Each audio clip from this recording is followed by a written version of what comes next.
Დაბრუნდით პირდაპირ ეთერში გადაცემის ბოლო სტუმრებთან ერთად ჩვენთან სტუდიაში იმყოფებიან მარიამ ჯიშკარიანი, რომელიც გახლავთ წამების მსხვერპლთა რეაბილიტაციის ცენტრ ემპათიას პრეზიდენტი, საერთაშორისო ექსპერტი და ბატონი კახაბერ მიქაძე, ექსპერტი, ფსიქოლოგი. მოგესალმებით, ძალიან დიდ მადლობას მოგახსენებთ ჩვენთან მობრძანებისთვის. მინდა უпростоრად გადაცემის დასაწყისში უკვე გავაცანით ჩვენს ტელემაყურებელს, მაგრამ კიდევ ერთხელ გამეორდები და ვიტყვი, რომ 26-ში მსოფლიო აღნიშნავს წამების მსხვერპლთა დაცვის საერთაშორისო დღეს. ჩვენ უამრავი დღე გაგვიგია, თუმცა სამწუხაროდ მინდა აი აქვე დავძინო და აღვნიშნო, რომ ეს დღე არ არის ისეთი საზოგადოებისთვის საყოველთაოდ ცნობილი. პირველ რიგში ამის შესახებ მინდა გკითხოთ, რატომ ასეთი მნიშვნელოვანი დღე მსოფლიოს 70 ქვეყანა ეხმიანება და ჩვენც თურმე ბოლო რამდენიმე წელი არ ყოფილვართ გამონაკლისები და კვირეულსაც კი ვუძღვნით. პირველ რიგში მინდა გკითხოთ დღის მნიშვნელობის შესახებ და აი ცნობადობის თვალსაზრისით, რამდენად გვაქვს პრობლემა ამ კუთხით?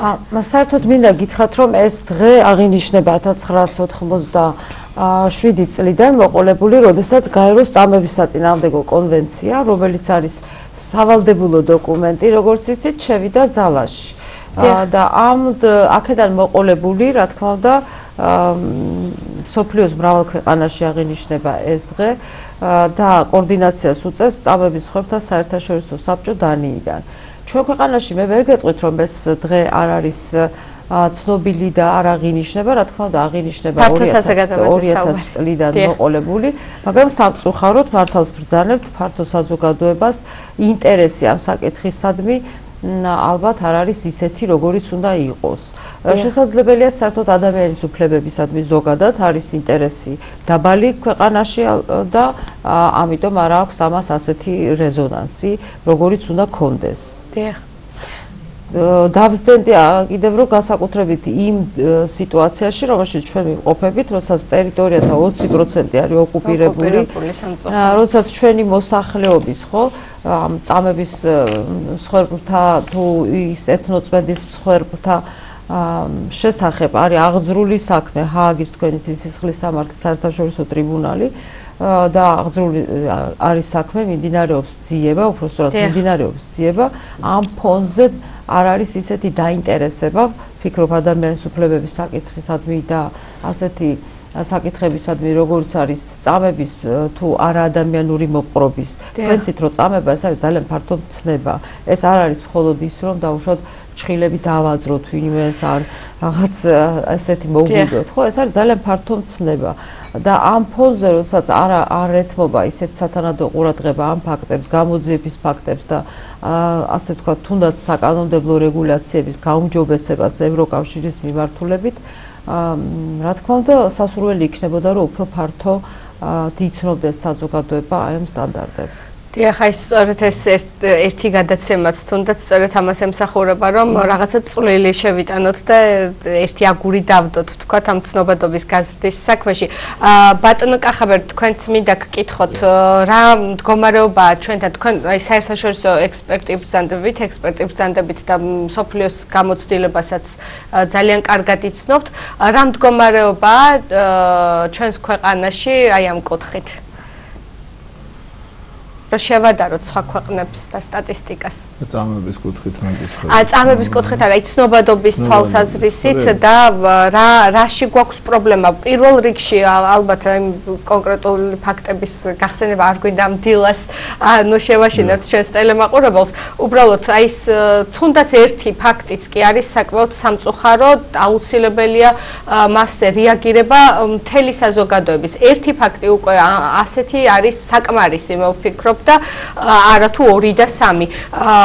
რამდენად არის ვთქვათ საზოგადოება ცნობიერება იმ დონეზე, რომ ვთქვათ სათანადოდ აღუდგეს ამ ფაქტებს წინ, გააცნობიეროს მის აი ამ ასეთი ფაქტების ვთქვათ რა ვიცი როგორ ვთქვა. აი მე ვერ ვიტყოდი მაგალითად, რომ რაღაცა პროგრესი არ არის, აი რაღაც წლებთან შედარებით, გასულ წლებთან შედარებით. ნუ რაღაც მაინც უფრო საზოგადოებას უფრო მეტი წარმოდგენაც აქვს ამის შესახებ და ანუ უფრო მეტად აქვს რაღაც თემაც გათავისებული, მაგრამ სამწუხაროდ ეხლა არა იმ დონეზე, რა დონეზეც უნდა იყოს ეხლა როგორც რა დონეზეც ვისურვებდით.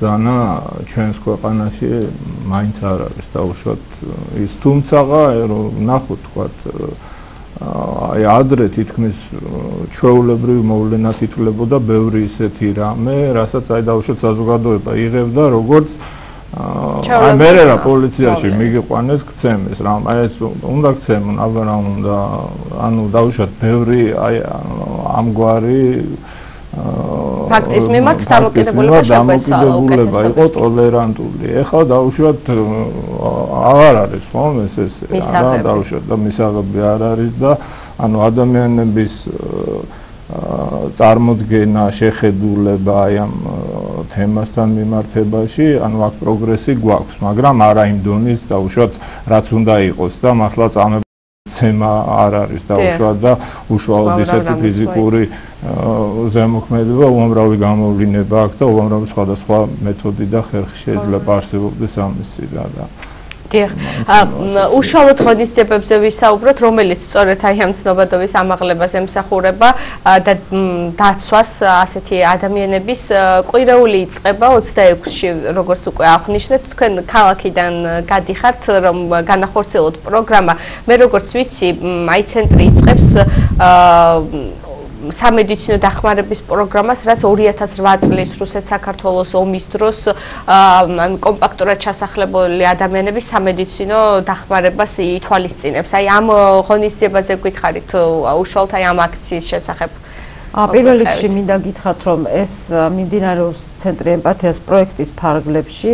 ეს არის კავკასიის წამების საწინააღმდეგო კავკასიის ქსელი და ბრძოლა დაუსჯელობასთან. ასეთი რეგიონული პროექტი მიმდინარეობს უკვე 3 წელიწადია და რა თქმა უნდა დიდი მადლობა უნდა მოვახსენოთ ევროკავშირს, რომლის დახმარებითაც უკვე ძალიან ბევრი ადამიანმა რა თქმა უნდა და ცენტრი ემპათია წლების განმავლობაში მუშაობს ამ მიმართულებით და ემსახურება დაახლოებით წელიწადში 500 ადამიანს, რა თქმა უნდა სხვადასხვა სახის ბენეფიციარს და ბევრმა ადამიანმა მიიღო ადეკვატური სამედიცინო მომსახურება, რასაც ჩვენ ვამბობთ რეაბილიტაცია, რომელიც პრაქტიკულად სახელმწიფოს ვალდებულებაა, რომ განახორციელოს ასეთი ადამიანების მიმართ რეაბილიტაცია, მაგრამ ამჟამად ვახორციელებთ ჩვენ ევროკავშირის დახმარებით და ანუ ეს ღონისძიებათან აკადიც, რა თქმა უნდა, ერთ-ერთი აი ამ შემადგენელი ნაწილია ამ პროექტის კომპონენტი.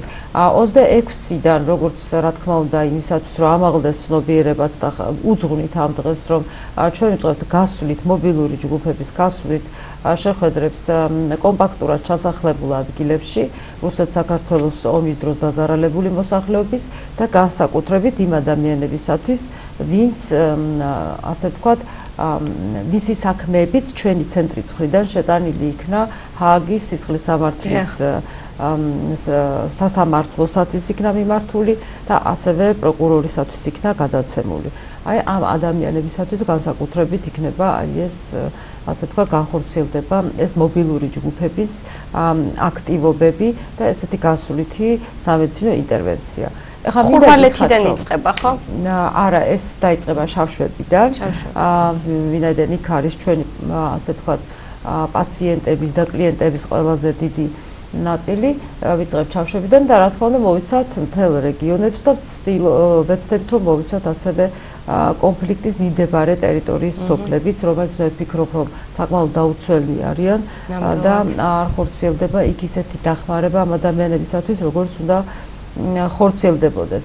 ეს არ ნიშნავს, რომ არის მხოლოდ ესე იგი ეს მობილური ჯგუფების ინტერვენცია განხორციელდება, ასე ვთქვათ, თემზე დაფუძნებული ინტერვენცია განხორციელდება.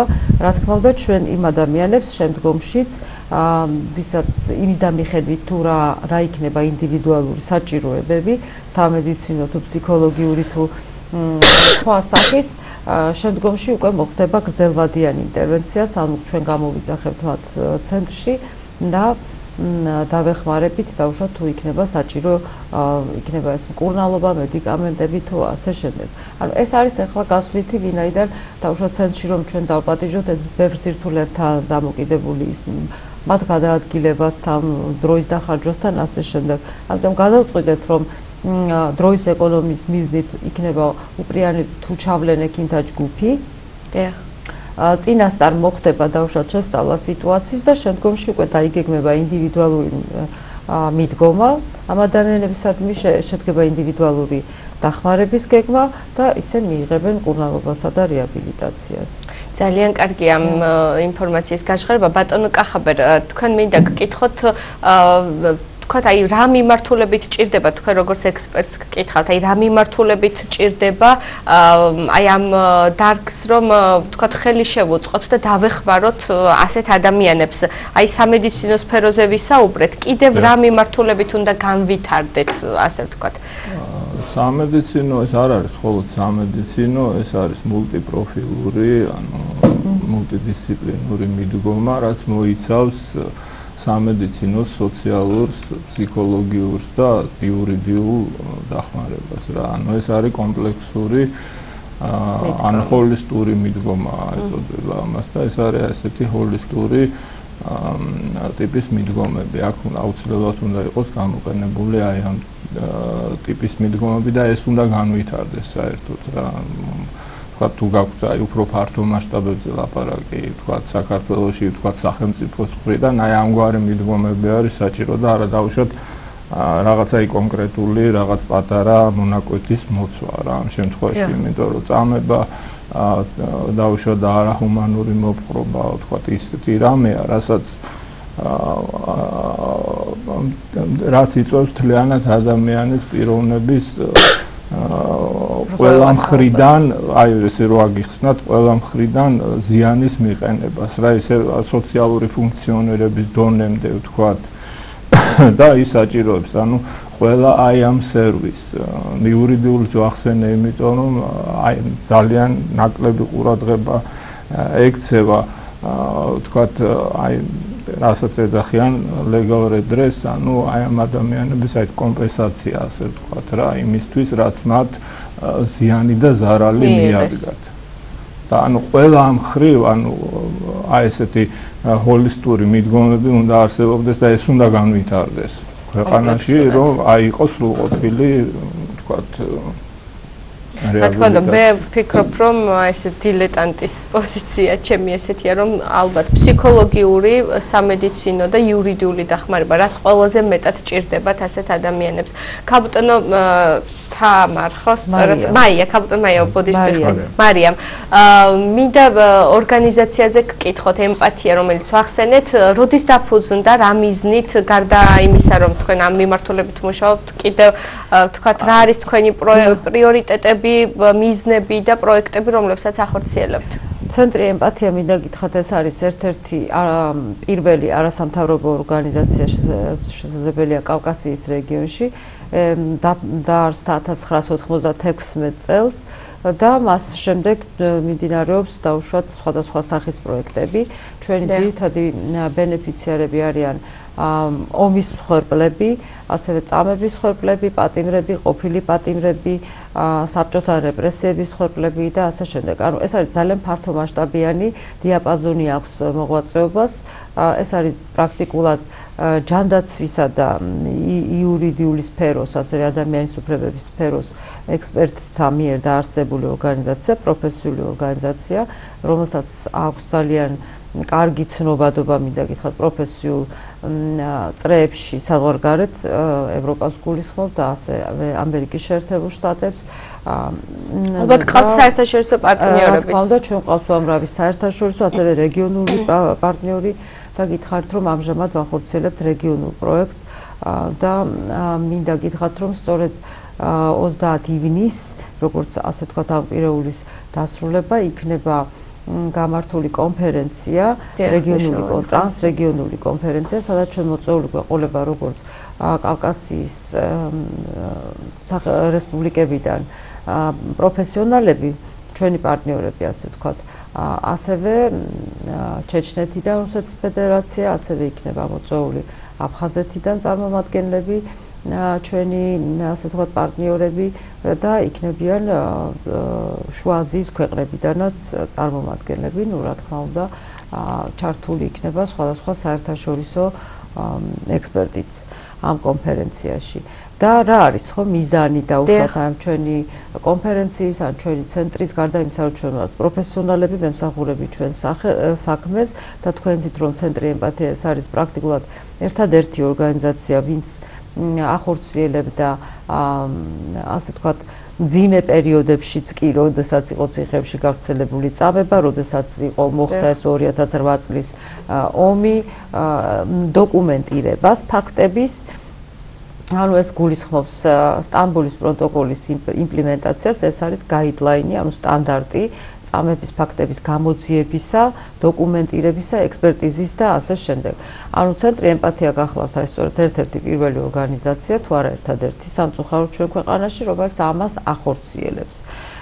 შესაბამისად, რა თქმა უნდა, ჩვენ გადავიტანეთ არაერთი დაუშვათ კრიტიკა, თავდასხმა და ასე შემდეგ, სხვადასხვა სახის შეტევები მაგის გარეშე წარმოუდგენელი ისეთ საქმეს ემსახურებით. ხო, რა თქმა უნდა, ამიტომ მე მინდა ვთქვა, რომ სწორედ აი ეს ექსპერტები, რომლებიც ემსახურებიან ასეთ საქმეებს, აუცილებელია, ეს არის კიდევ საერთაშორისო სტანდარტების მთელი წყება, რომ ეს ხალხი უნდა იყოს დაცული, რაც შეიძლება კარგად და რათა განახორციელოს თავისი საქმიანობა. ასე რომ ახლა ჩვენ თუ ვისაუბრებთ ცენტრ ემპათიაზე, ეს ძალიან შორს წაგვიყვანს. 91 წლიდან არსებობს და 96 წლიდან და საკმაოდ დიდი ხნის ისტორია გქონიათ. მართლა კიდევ ერთი ეთერი უნდა შედგეს ალბათ ჩვენი რომ ამოვწუროთ ეს თემა. მინდა გითხრათ რომ არის 20 წლის იუბილე, იქნება უბრალოდ 20 წლის იუბილე იყო წელს ცენტრი ემპათიას დაარსების და სწორედ აღინიშნება ამ კონფერენციას